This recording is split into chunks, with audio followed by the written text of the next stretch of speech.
né? Então, naturalmente, isso foi se maturando dentro de mim. Aí, aos 12, eu fui pro escotismo. E no escotismo... Ah, você foi aquela criança que chegou aí pro... Eu fui escoteiro. Fui não, sou. Porque Afinal, não deixa né, de ser, você né? nunca deixa de ser. E aí, aos 12 anos, eu entrei no escotismo e fiquei até os meus 15. E durante esse período, eu percebi que eu encarava o escotismo como também formas de experimentação. De entender, pô, como é que a gente pode fazer para manter calor corporal em uma situação de sobrevivência? E não deixam de ser, de certa forma, artifícios técnicos, científicos para você manter o calor corporal, né? E aí eu sempre entrei com esse olhar. Chegou um determinado momento onde eu comecei a entender que o mundo é feito de pessoas e não de coisas, né?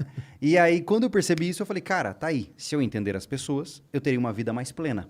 Logo, vou fazer psicologia.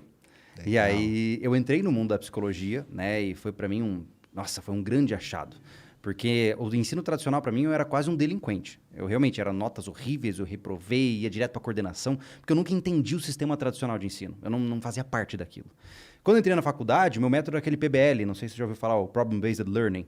Né? Então, e aí eu não tinha aquela coisa do professor falando e eu sentado. Era sempre uma coisa mais de tutoria, mais ativo, né? E aí, nisso, eu me envolvi no mundo da pesquisa científica, comecei a entrar nessa área enquanto ainda graduando. Tive a oportunidade de publicar alguns artigos bem legais. Legal. Que área que você ia seguir ali dentro da psicologia?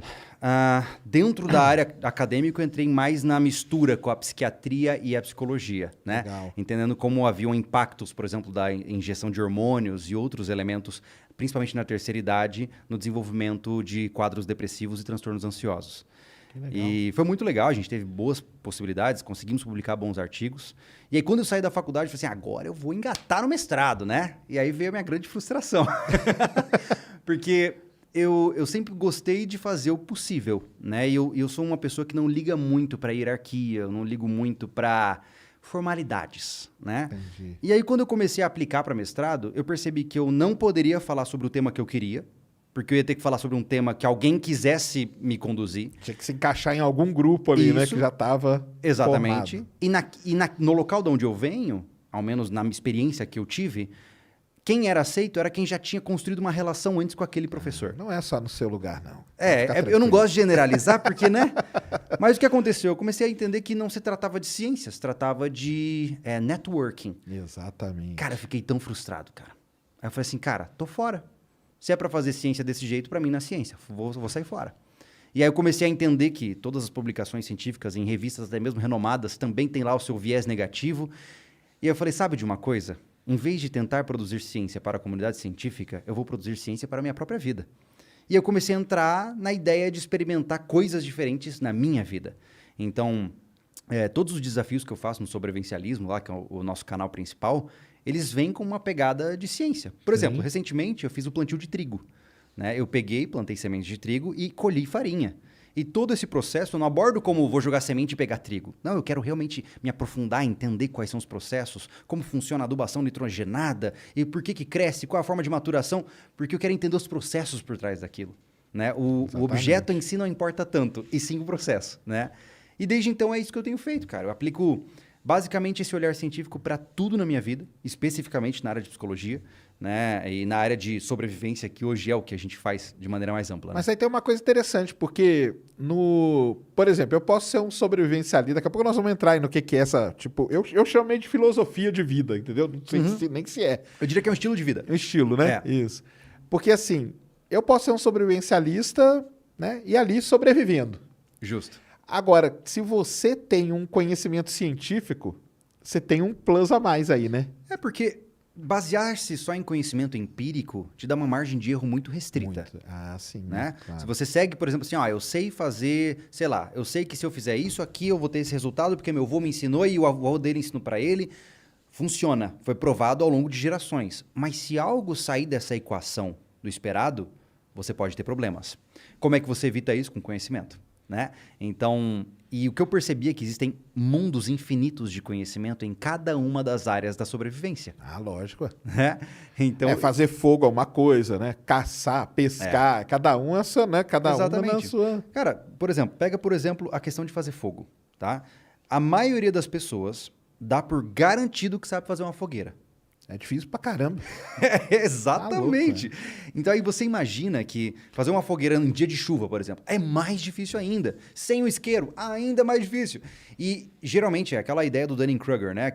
A síndrome do especialista, né? E a pessoa viu alguém fazendo. Exato, é porque o cara vê o cara que é SEAL lá nos Estados Unidos, tem um programa na televisão, Isso. o cara que faz isso há 40 anos, Isso. né? Que ele pega lá com a pederneira, né? O Isso. negocinho, acabou. Já Fez- era. Fala, Está cara, feito o fogo. isso é a coisa mais fácil do mundo. Vai lá fazer, cara, pra você ver se consegue. E esse tipo de situação foi muito interessante, porque eu comecei a perceber que essa fantasia era muito grande.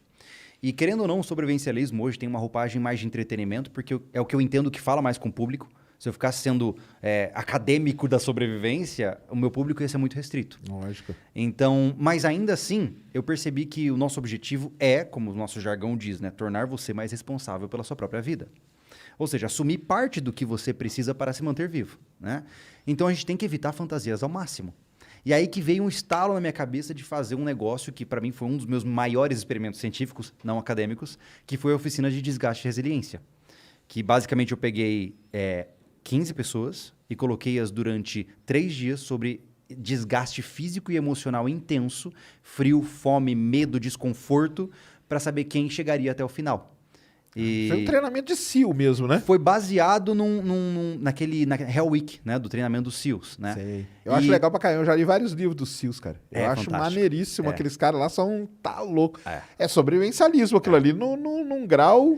Ali você tem um componente muito diferente, né, cara? Porque quando o cara tá na guerra, né? Exatamente. A guerra ela não é sustentável, né? O sobrevivencialista ele tem que entender que a guerra faz parte do potencial que ele precisa desenvolver, mas ele também tem que desenvolver o resto. Né? Um soldado nem sempre está interessado em plantar alface, né? Porque ele não sabe se está vivo amanhã. Então você tem que somar o melhor dos dois mundos. Né? Então, esse seriado tá inteiro lá no nosso canal. A gente publicou e ficou... Nossa, eu acho que foram 6 episódios. A gente publicou a versão inteira também. E é um dos grandes orgulhos, assim, porque foi muito legal. E quantos chegaram no final? 5 de 15. Sério? Chegou bastante, vocês acham? Chegou, O que vocês acharam? chegou bem, cara. Mas é interessante que o comportamento é muito interessante, cara. Nos primeiros 30 minutos você já sabe quem vai embora e quem fica. É impressionante. Dá pra pegar isso aí? E não é corpo, é o mindset do cara. Entendi. E é por isso que eu digo, eu sempre puxo a sardinha pro E tem um lado negócio da psicologia, então forte, né, cara? Sérgio, cara, 90% do que você tem de chance de sobrevivência é de acordo com o teu mindset. São os gatilhos comportamentais que você tem, a sua saúde emocional e a capacidade de você pensar sobre estresse também. Então, eu sempre puxo para esse lado, né, de inteligência emocional, porque, cara, você pode ser um mestre, por exemplo, de, sei lá, de armas de fogo. Só que aí, de repente, você fica estressado e perde a capacidade de pensar direito e aí não adianta nada, né? Você não tem acesso ao conhecimento que você desenvolveu, né? Exatamente. E é muito louco, né, cara? Se for para pensar que a mente do cara define até onde ele vai, né? É. Você acha que o sobrevivencialismo ele tem uma raiz, assim, nesses caras aí? Tipo SEAL, esses marinhos, esses Eu acho que é uma mistureba de tudo, sabia? Porque... É um negócio brasileiro isso? Não, né? Não, vem do mundo prepper americano, né? Veio... Lembra daquele seriado da Nat Geo, Doomsday Preppers, que apareciam os caras acumulando coisa e tal? Aquilo é o lado zoado do negócio, né? Porque aquilo ali mostra uma realidade que ela é disfuncional, né? Você se trancar numa caixa embaixo da terra e dizer que você está seguro é uma ilusão, né? Porque quem está estático, imóvel e trancado vai ser subjugado. Não houve nenhum castelo na Idade Média que não tenha sido tomado, né? Certo. Então, a história sempre explica bastante pra gente. E o que me chamou a atenção é que eu queria me diferenciar desse mundo, porque eu comecei a falar disso em 2011. E aí veio 2012, lembra o fim do calendário Claro. azteca? Um dos melhores filmes que tem, eu falo pra todo mundo assistir, cara. 2012 é legal pra caramba. É uma loucuragem aquilo lá. Yellowstone entra... Aliás, fiz até um vídeo hoje sobre super vulcão no meu canal. É verdade. Que é o Yellowstone entrando em erupção, né? E aí? E aí o bicho pega. Aí é complicado pra caramba, né? Mas é interessante isso, porque eu queria nos diferenciar dessa cultura bitoladona que os americanos têm da cultura prepper. E eu queria utilizar o sobrevivencialismo como uma forma do cara ampliar o potencial dele. Mas lá nos Estados Unidos, dependendo do lugar, cara, os caras eles têm isso muito por conta